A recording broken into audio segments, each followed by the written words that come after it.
It's 117. What's good? Bomba was made in Africa.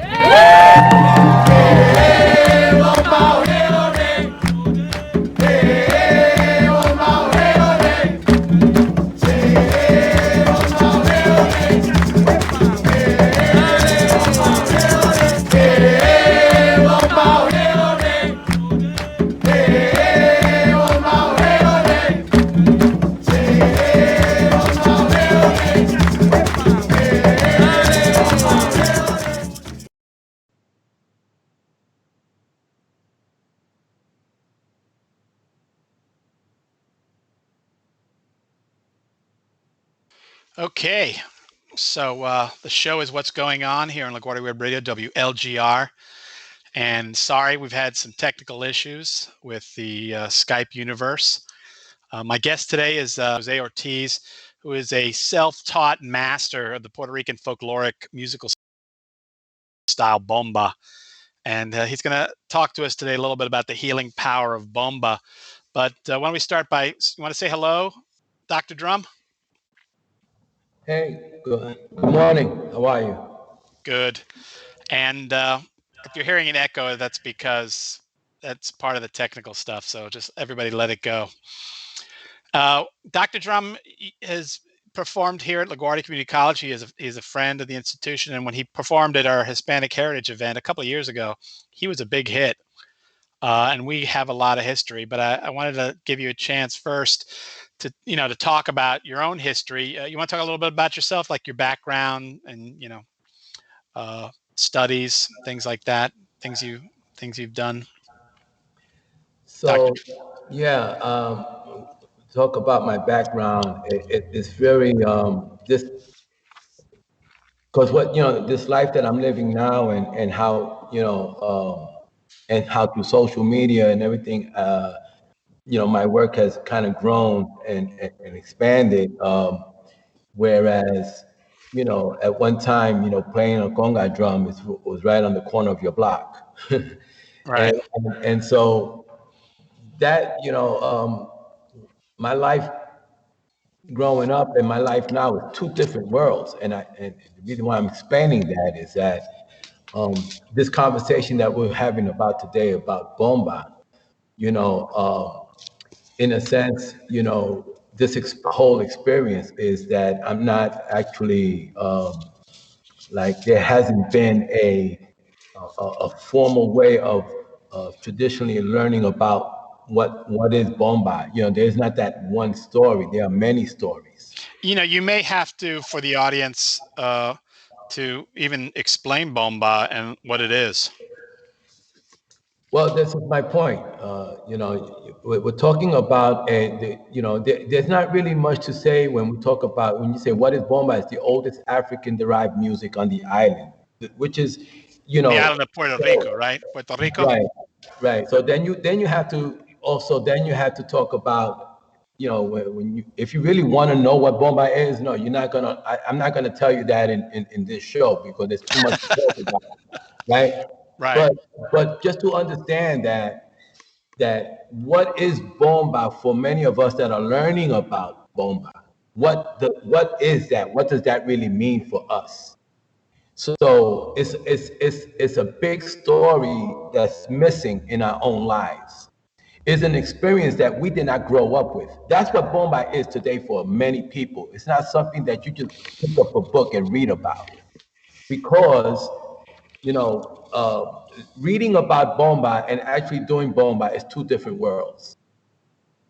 And so, when you're reading about it and you want to go, let's say, watch a performance, you're seeing a show, a performance. But when we talk about Bomba, there's so many information there that really talks about colonialism, oppression, that people don't have the time to really want to talk about.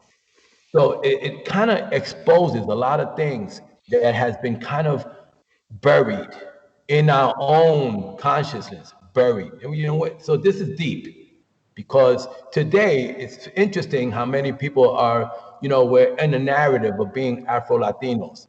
So that narrative is open, it's out there, and people are accepting this, and we're talking about it like if this is how we grew up. Like if, for example, me, I didn't grow up with understanding my African roots. That was not the conversation in our dinner table.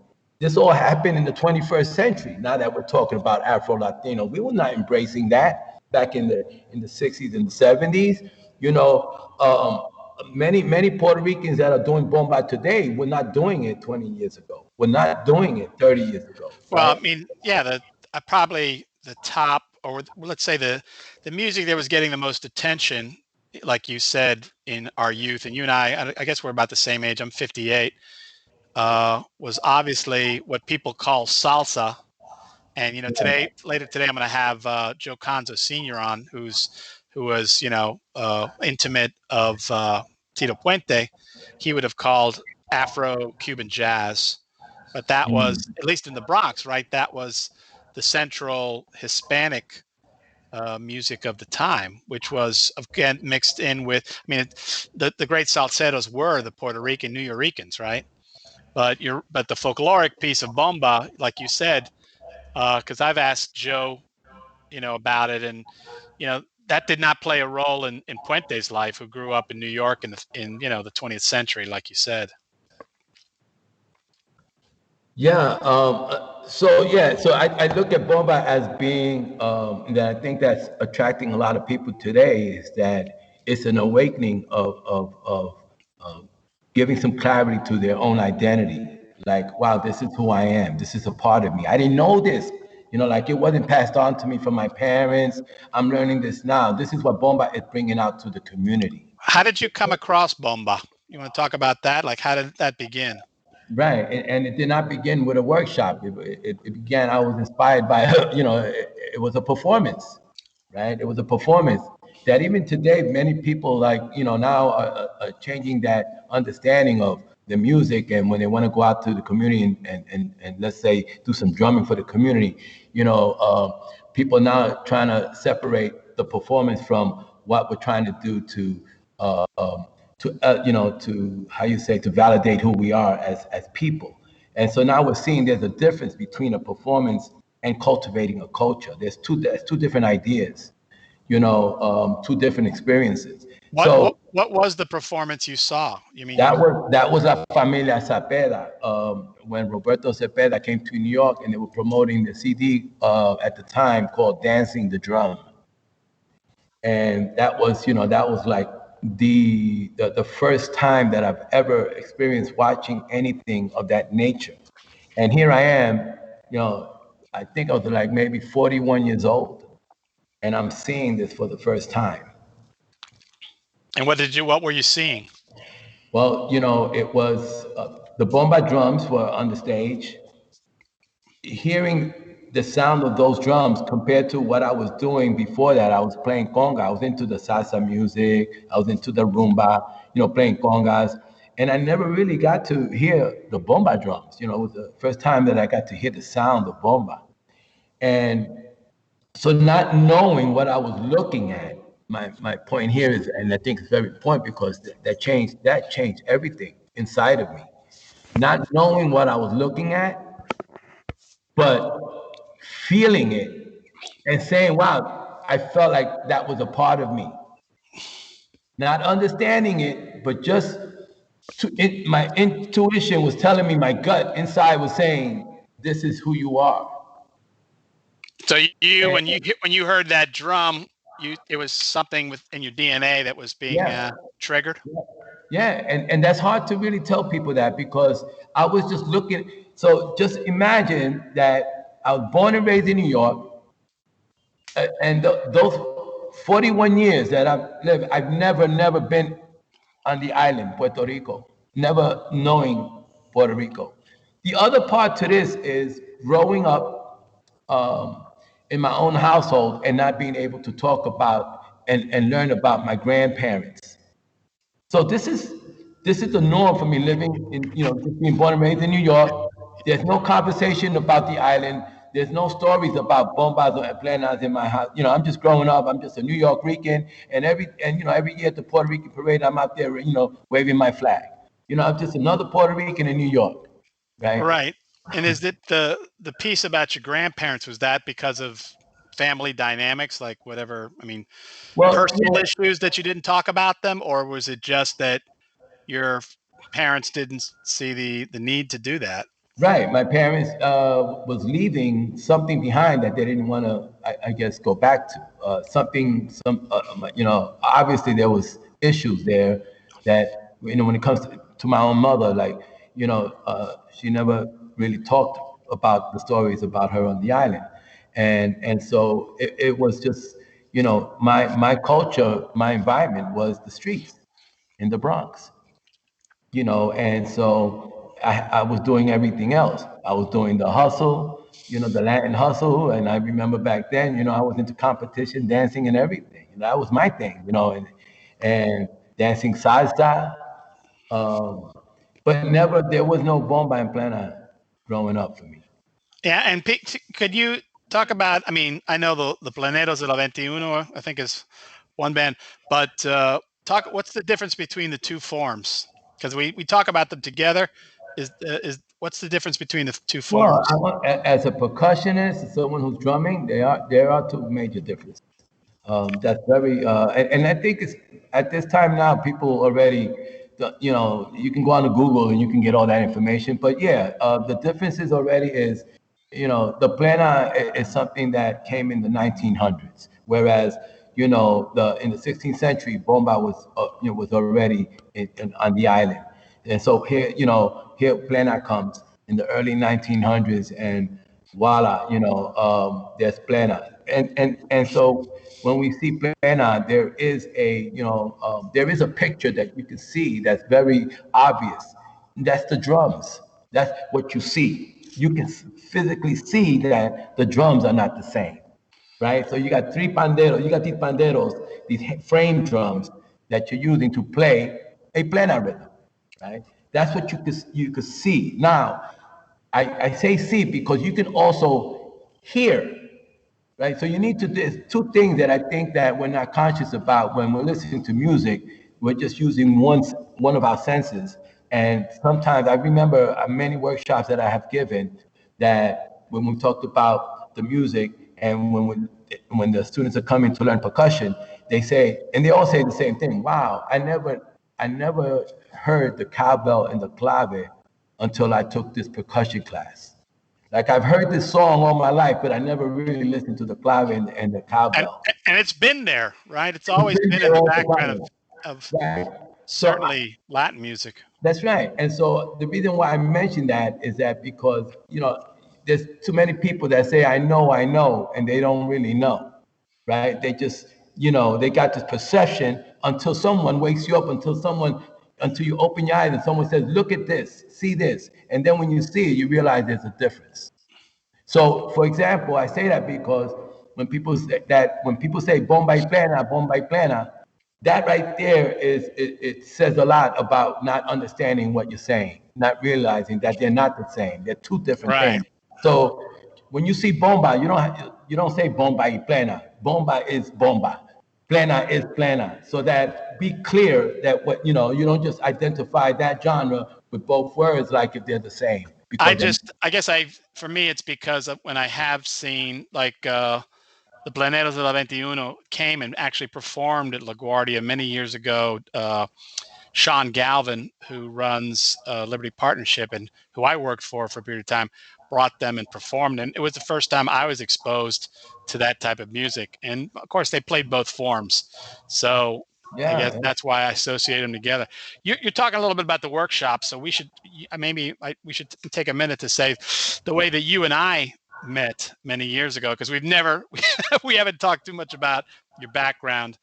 We've been talking mostly about the music, but this was I could sometimes say it's like another life I had, and because where it was a very different thing. It was actually I had been teaching at LaGuardia, but I took a full-time job and I was overseeing programs, after school programs in the Bronx, and uh, I was running what was it, PS, I forgot, 279, was it? Yes, PS 279. Yeah. PS 279, which is technically located still, that's still the South Bronx, right? Even it's Yeah. on and it's Yeah. like close to Jerome Avenue. Burnside Avenue. Yeah. Yeah. And I was introduced to you, and you were, as you know, the teacher who was teaching kids how to play congas. I think we had, I don't know whether the program had, the Committee for Hispanic Children and Families used to run that program. I don't know if they had paid for a set of drums for you or not, or put some money towards that. But what was interesting about you is that at one point it was between your program and running the what was the Madison Square Garden program with the Knicks, and you figured out a way to put the two together. You want to talk about that for a minute? Because I always found that so fascinating. Well, Hugo, first of all, my God, that story could eat up the whole show. It should have been the story, right? But right. The fact that you remember that, that's very powerful, because it does actually really talk about the mindset, even of the major institutions that had all this money, about at that time how they could not associate the music with sports. So that what happened there through that experience was, it was very powerful, because I remember it was actually it was on a Thursday.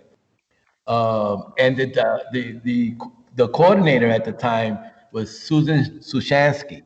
I'll never forget her, because she was one of the for me was one of the few people that really valued and looked out for for my work at the school. Really tried to support the drumming with the kids there. So at that time, Latrell Sprewell donated $2,500 to the program. And she was excited to say, hey, Dr. Drum, guess what? We finally got some money to buy some drums. And I was so excited because she was, ready to give me that money so I can buy the drums, because at the time, the drums that were being used, these were all the drums that I purchased out of my pocket. And what happened was, like right now, my first conga drums that are, at the time that cost me $1,000 the set, the wood was cracked because the kids didn't know how to really handle the drums.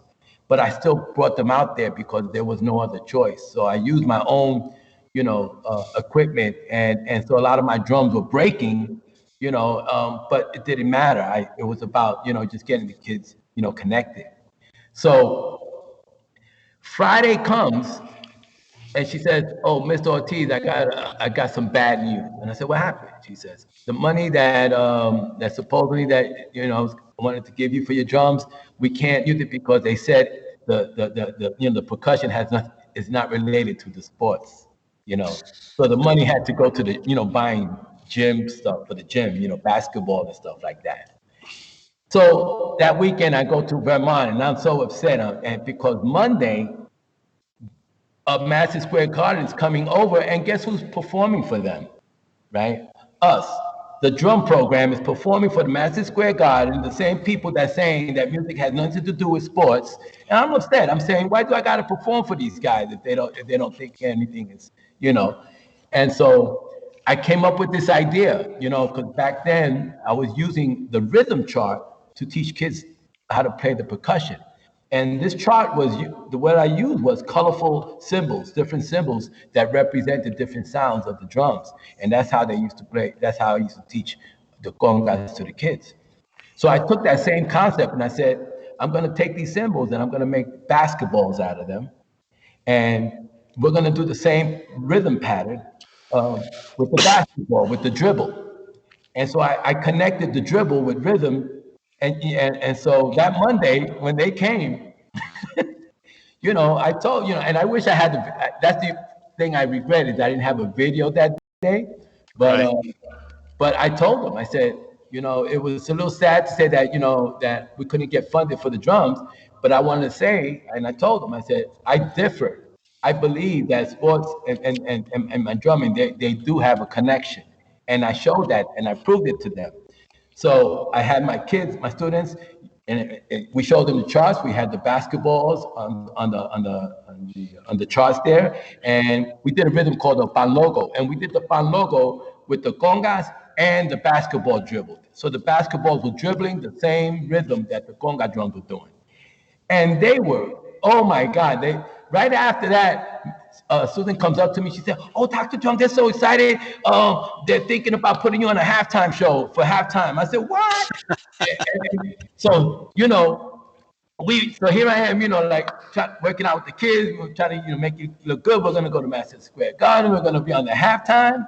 And I had my brother-in-law at the time was really good in basketball, and so I had him like help working with me, like teaching the kids how to get the dribble going, and so we can get really fancy with it.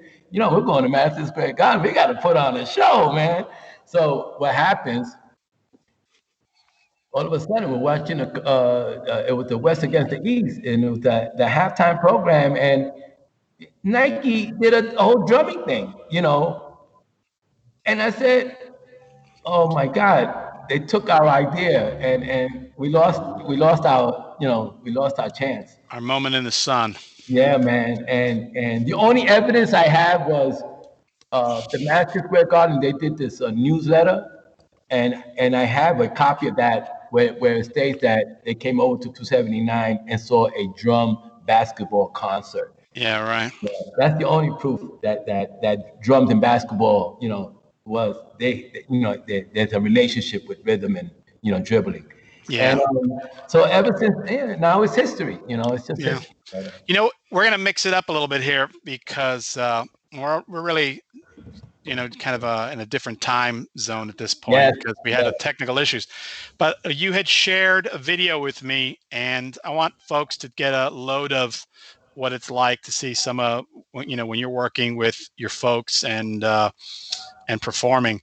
So, Mr. Pope, are you in a position to play that video? It's going to be what we're going to do is we're going to play. It's about a 12-minute video, and when we come out, I'll do the station identification, or actually, yeah.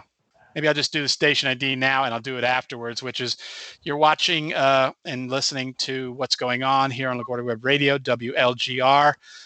Your host, Hugo Fernandez, and my guest today is Dr. Drum, Jose Ortiz, who is a self-styled master of the Puerto Rican folkloric musical style Bomba. But Mr. Pope, we're going to be able to do this? I need some sort of acknowledgement. Yes, I hear something. So Dr. Drum and I will mute ourselves, and you'll play it, and then we'll come back in 12 minutes. Okay? Let me tell you something. This is the second anniversary for the People's Forum. But there's circumstances that we don't have a live audience, but we got Bomba. Right? And so what we're doing today it is special, and we just want to get something back to the People's Forum, and so that when people come back, they say this is what is going to be here, right, Wilson? What do you think? Right, yeah, and we are Bomba Yo, and we are super excited to be back here at the People's Forum, sharing culture and love with the people, and we're going to continue with the Bomba. Estoy buscando un árbol que me dé sombra, porque que tengo calor a mí me da. Estoy buscando un árbol que me dé sombra, que pica bomba, que pica boyuba. Estoy buscando un árbol que me dé sombra, que me dé sombra, que me dé sombra. Estoy buscando un árbol que me dé sombra, que pica bomba, que pica como va. Estoy buscando un árbol que me dé sombra, que me dé sombra, que me dé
Ay, yo lo declaré, yo lo declaré. Petronila Gilbert, yo lo declaré. Ay, yo la vi en el suelo y no lo declaré. Petronila Gilbert, yo lo declaré. Ay, Petronila Gilbert, yo no lo declaré.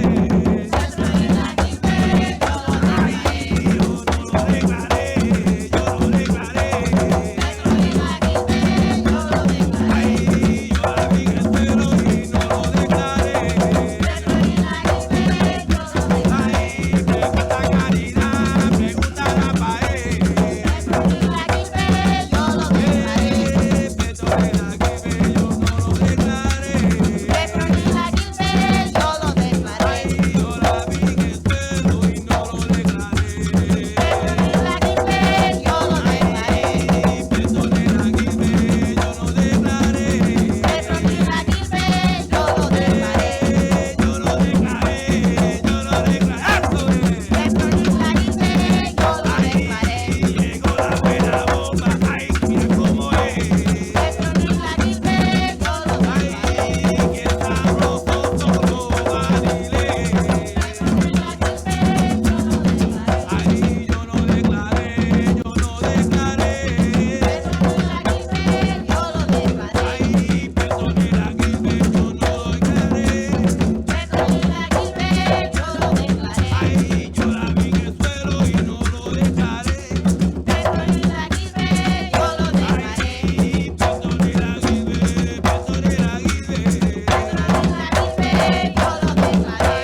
All right. So you're watching LaGuardia Web Radio, WLGR, and also listening. And I'm your host, Hugo Fernandez. The show is What's Going On. My guest is Dr. Drum, who is a self-styled a master of the Puerto Rican folkloric style Bomba. And I was having a little bit of an ecstatic moment there, Dr. Drum. I'm sorry you couldn't listen. I've been watching on my Twitch simultaneously, and a lot was going on there. And maybe you can break it all down for us. I mean, obviously there was, the drum corps of the folks. I guess the guy who was playing in the middle was playing the bomba, right? Because he had the biggest, widest drum, right? Yeah, so there's actually, you see, there's three drums that was being used there, right? And then out of the three drums, two of them are what we known as the bulleador drum. And then there's that other drum that marks the dancer. So yeah, it's very seeing it's interesting watching it, but when you're inside that music style, there's a lot going on there, and so that video, it really talks about I don't want people to get into mixing it in with what they're seeing, how they're seeing Bomba today, but what you see there is a buildup that of what happened like the 20 years of my practice in Bomba. And of course, I recognized some of the folks in there. One was the young drummer boy, the drummer man who's singing is a former student of yours, and I met him when you performed in Madison Square Park, and I forgot his name now, but oh yeah, Wilson La Antigua. Right. And just to put things into perspective, because there's many things going on today, many drummers out there, but people need to know that that what he's doing on the drum is not how everyone communicates with the drum. That what they're listening to, if you take a minute and really understand, what the drum is doing, you will see that that his style, his interpretation, this is not something that you can actually copy. That this is something that's very that makes him unique in this particular style of music that cannot be compared to what other people are doing. This is like a real true sense of dialogue of a drummer and a dancer. Yeah, I noticed the dancers, and I did recognize one of them who was wearing, I think it's like a blue dress underneath a white apron, and had her hair done back in with a piece of cloth. But I was really enjoying how each one had their own style, and the one that I particularly enjoyed was the one who had, I mean, the woman in white was amazing, but the woman who had the piece of cloth that was red on one side, blue on the other, and she was snapping it. And then at one point she puts her arms together and she was moving her arms. They were like her fists were at her hips, and she was moving her elbows in response. I noticed that she was very responsive to the drum. They were like talking to each other. Yeah, that's one thing I think is very important, because sometimes when you see a performance in Bomba, it's very much of where it's like a choreography setting where everyone almost looks the same, right? And everyone's moving the same, right? Whereas here, there is a window of many different styles, and that everything that happened in that video was all improvised. There was no choreography in that setting at all. So that's very interesting that how we, when we're performing music, and I say we as Bomba Yo, how it's very intuitive and in the moment, in the now, and we've kept that spirit, that style, since the beginning. We had to do that. I think that it was it was pretty hard at the beginning, our journey, because actually back then when we were doing this, there was nobody actually doing that, and so it was interesting how that it was hard for us to learn. It was hard for us to, today you can look at YouTube and you can almost, spend a whole day practicing and then going out there and you may look like you've been dancing for 20 years just because you're doing all these piquetes and whatnot. But what you see here with Bomba is not that. What you see is day-to-day commitment, getting up and trying again.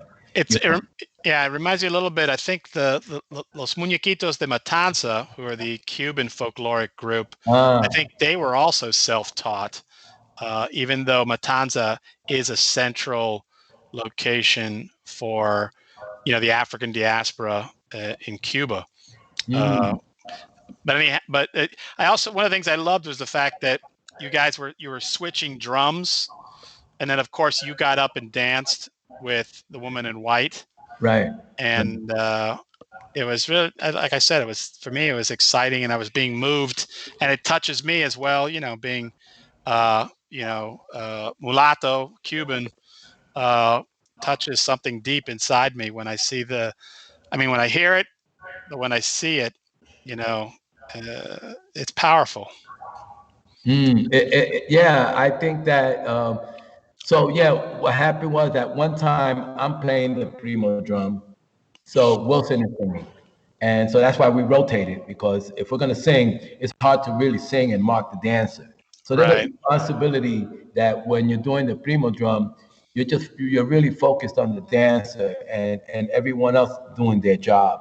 So like the bulleador drum, they need to stay steady with the rhythm. They cannot, they can't jump out of rhythm and follow what you're doing or follow what the dancer is doing. So that foundation, and especially in this particular clip, we was playing the yuba. So that rhythm that was throughout, even though there were different songs, but it was one rhythm, and that rhythm has a name, and we call it the yuba. Yuba is the name of the rhythm.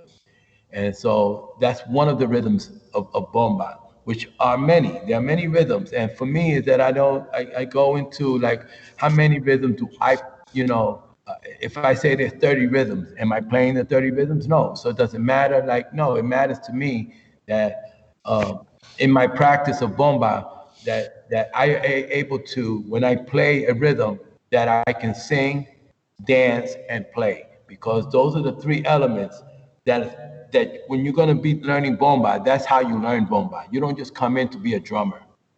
It's like in jazz, where every musician, even the drummer, has to be able to play piano in order to understand the music deeply. Right, exactly. To understand it deeply, right. So there's different ways of understanding what we're doing here. And I like what you said, that I was not, I did not know that myself, but that's very interesting. And I think that you could see that there was something that was already rooted in music that derived from the African diaspora that says you don't just do one thing, right? Right. And so that lesson, that teaching, that discipline, we lost that. It's not, it's today's the instant gratification. Well, we're much more into specializing, which we find in academics, but we're also finding in the workplace. We should, we need to touch on this before because I marketed the show with the notion of the healing power of bomba, and yet you and I have talked about this. And I mean, obviously there is healing that goes on when a person gets back in touch with their roots. Right. About their culture, and I think that we have talked about that. But there are other areas that you want to talk about how bomba can heal. Yeah, I mean, I think there is something. I may have lost you, Dr. Drum. Sorry, oh my God. So there's something underneath all that experience that I think that today, we are evolving and we're learning more about what we're doing, and this is happening big time in Bomba today.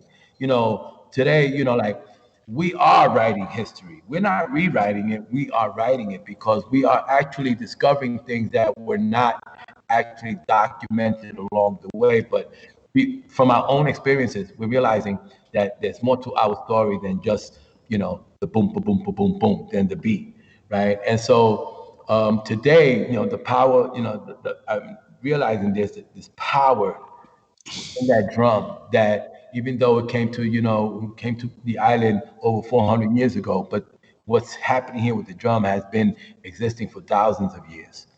And and so this vibration that we get from the drum, there's an actual frequency. And I'm learning already that the boleador drum has a certain frequency that actually impacts and it relaxes you. And so it's actually charging up your cells. And this whole experience today is what I'm this is what I'm getting out of Bomba today. This is giving me this is what's been happening all the time. Why am I feeling so good? Why am I feeling so strong when I do a Bomba? It's pretty deep. And so when you're doing the drum, the song, and the dance, you are actually creating synergy for yourself. There's a synergetic, vibration that's developing inside of you through the song, through the dance, and the drum, and it's very healing. It's powerful, and just like it's hard to explain, but when you're doing it, you Well, really you feel it. You feel it, right? Feel it. Yeah. Are you still going to the parks and playing? Because you told me that you were going out and playing even Yeah. with the social distancing. So I'm glad you asked that question because, for me, the reason, no matter how tired I am, no matter how behind I am with my own work, somehow I have to get up every Sunday and go to the park with my drum. Like I have to go, and this is happening without like even Wilson. I know he just bought a house and he's working on his house, and that's interesting. Him and his mother bought a house together. I'm so proud of them. And with all the work he has to do at home, he still calls me. He says, "Yo, I'm going to the park. Are you going?" And he was hoping I say, "No, I'm going to take a break." I say, "Yeah, I'm going to the park." Right. And so he comes and he supports me, but he knows that it's not about, he knows why I'm going to the park. There's people that need us. There's people that come there, they just sit there. They don't dance, but they sit there. And they get, for them it's medicine. And I get this all the time. They come up to me after we're playing. They say, "Yo, what you're doing is so beautiful. I'm going through so much, but I come here every Sunday to listen to your drum, and it just relaxes me." And I'm not getting that from one person. I'm getting that from the whole community that's around me there. So I know if I don't show up, it's going to affect that community. It's like, what else can, when we talk about marginalization, what else can happen to us? What else can go wrong?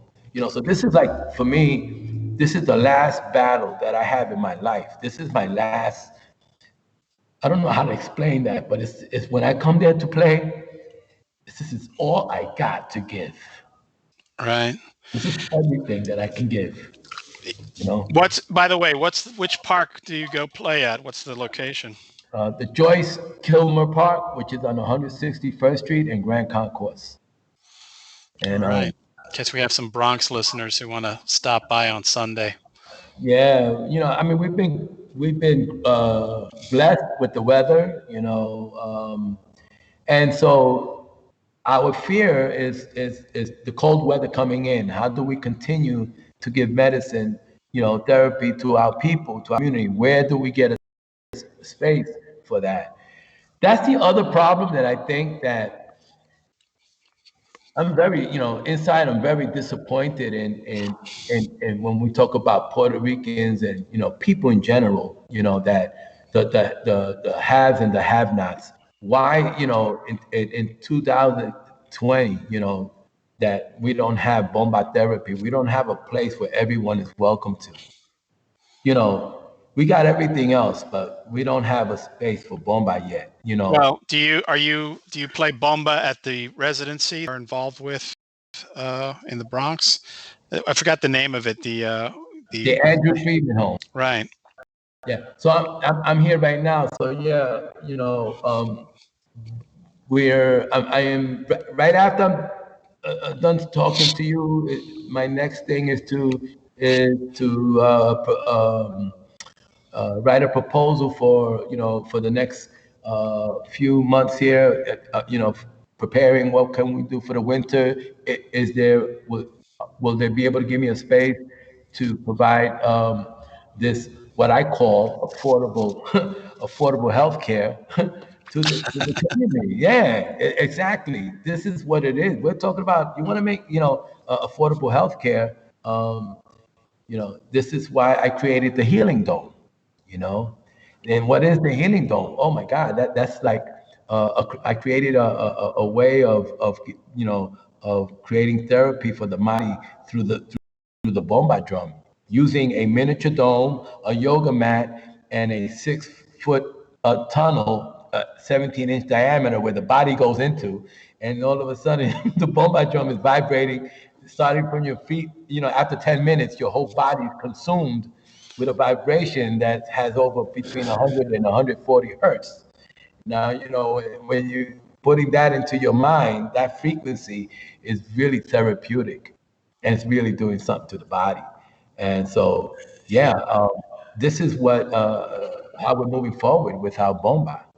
Yeah, it's funny when you talked. I just started thinking about my wife, who was I call her a semi-pro salsa dancer, and now we live in Connecticut, and she, I mean, she could go to Bridgeport, where I think is a very big salsa scene, but she's Mhm. cut off from her people. When I met her, she was dancing 6 nights a week. So Wow. whenever I put on music, I know at some point she's going to say, "Oh, I miss dancing. I miss." Right. For her, it was. She talks about it the same thing. It's like her therapy, and it's about the body. We're in the last 10 minutes of the show, so I wanted to give you an opportunity to talk about anything that you've got coming up in the future and things that you're doing and that you're working on. Uh, Well, my work has been consistent. I think one thing I want to mention is that, like Bombayo, even your though, website, right? Bombayo.org. yeah, Bombayo.org, but I want to talk about the Union Square Award. You know, Oh, um, right. and 2011 was the last award given. That Union Square Award no longer exists. Which But it is for, you're saying your work to marginalize cultural communities, Right. or So 2011, we were awarded, and we were the only bomba group in the whole world to even get that recognition, that award. And why? Because our bomba was used for healing, was used to lift our communities, for social justice, making it accessible to everyone at whatever cost necessary. This was the movement of Bombayo that started in 2006. And today it's a new world out here, and there's a lot going on. And so this story, I think that a lot that's going on today with Bomba, a lot of it, we have been on that path. Um, and I'm still doing that work, and even this is why I do the free, the free community workshops here at the Andrew Freeman Home, until this, when the COVID ever came in. Now that's what started happening at the Joyce Kilmer Park. So, now my next movement is I'm trying to see if we can continue our workshops here at the Andrew Freeman Home over the winter. That's my goal right now. In reference to, and well, those workshops are teaching people drumming, dancing, singing. yeah, it's bringing, it's educating people about, bomba, not as a performance, but as a way of life. So that's what we teach in our workshops. We connect day-to-day realities and issues, and how does Bomba can support that, and how, using Bomba as an alternative, for mental wellness, for to be using it to be proactive. Like when we're drumming, we are actually, charging up ourselves. So we're keeping our immune system strong. So you're not just dancing, you're healing, you're taking care of yourself. So that's how we're talking about it now. This is what Bomba. It's not a show. It's more than a show, right? And the show is okay because it inspires and it impacts people. But then what's inside, and how you can continue living through it, and so Bomba is very healthy. It really is, and understanding the how we say the healing properties of Bomba. This is what we teach in our workshops. We say there are healing properties in Bomba. It's real. And how you will know unless you practice it. So we're creating a space for that practice to develop because just like many other things that are therapeutic, you don't get the results in a day. You have to take at least do 10 sessions before you get results, right? This is what our Bomba workshops do. Yeah, you have to come and you have to realize that maybe you're going to get, the results after maybe 2-3 months of practice. You start realizing, wow, I feel different now. I'm feeling much stronger. And as you can see, when we're performing, look at the group that we're performing with. We had Emerita in that clip. Emerita, 74 years old, and she's dancing. Dita, she's in the mid 60s and she's dancing. We had all, different levels, right? And all here we are dancing together, right? Where it doesn't matter what age you're in, because when you go to the doctor, it doesn't matter what age you're in. You're just looking to get your medicine. You want your therapy, whatever that is. That has no, So Bomba is for everyone, right? This is for everyone, and it's so important because when we talk about Bomba, we can also now talk about the African diaspora. Now we can start as a community. We can start making connections with each other, and what do we have in common through drumming, and the benefits of drumming. Yeah. Well, I'll just say that when you did come and perform at our college, it was a major impact, and people were talking about it for quite some time. And I'm only sorry that a combination of things like the pandemic and funding have made it hard for us to bring you back. And I look forward to the day we could do that, and maybe even you can do a special workshop for our music program. There's a percussion group there, and I would love to. Performing. But you and this is my one way of another. I mean, both shows are dedicated to Hispanic heritage, because we're gonna have Joe Senior on a little bit to talk about Puente. And we had some folks on previously from the Latinx group. And any last words or thanks you want to send out to the community? Well, first thing I want to thank everyone that is listening. We need more listeners. We do, right? And believers, right? If there's any doubt in what you're listening to, then question it. Reach out and try to learn more about it. I think at the end of the day, when it comes to our music, one thing I've learned about, as a percussion for musicians, you're not just a musician. You're a community healer. You're a community healer. You're a healer. When you play, people are really healing from you. And so you're more than what you think you are. And so our music is deep, man. It's deep and it's rooted. It's rooted, and in our DNA, and it's very ancestral, and that's honorable, So it's not sometimes, even though some of us are going through it, our music is marginalized. I have to say that because that's a reality. We're still dealing with that. Bomba is still at the bottom. We still don't hear it on the radio, right? Right. Yeah, Today you did. Today you did, right? Exactly. So these programs, we're getting through. We are finding a way, right, to get our music, on another level, and we need our people need to stay connected. That's how important we are to each other. And so, I want to thank this program. Thank you, Hugo, for bringing this forward. This has been a great opportunity for my inner voice to talk about what I do and just to give a little bit more insight about our history. And I just think that every chance that we have to impact our people is another day for Bomba. And so thank you.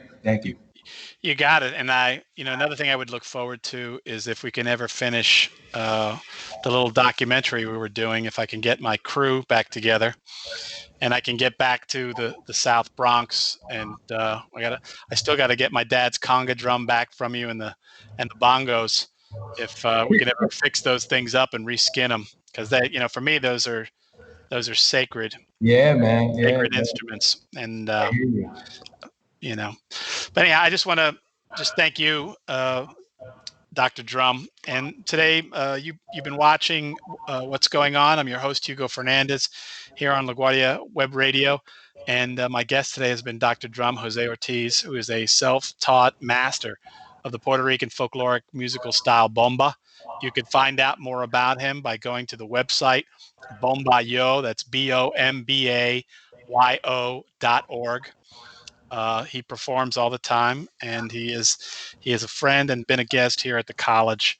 And we look forward to the day that we can bring back him and his arsenal, his battery of 20 bomba drums, which our students got to play. And thanks for folks who were listening. Excuse the technical difficulties. We do what we can, and we look forward, and stick around if you want. At 3:00, I've got Joe Conzo Sr., who's going to be talking about Tito Puente. So, Mr. Pope, can you take us out the way we came in? Thanks for listening.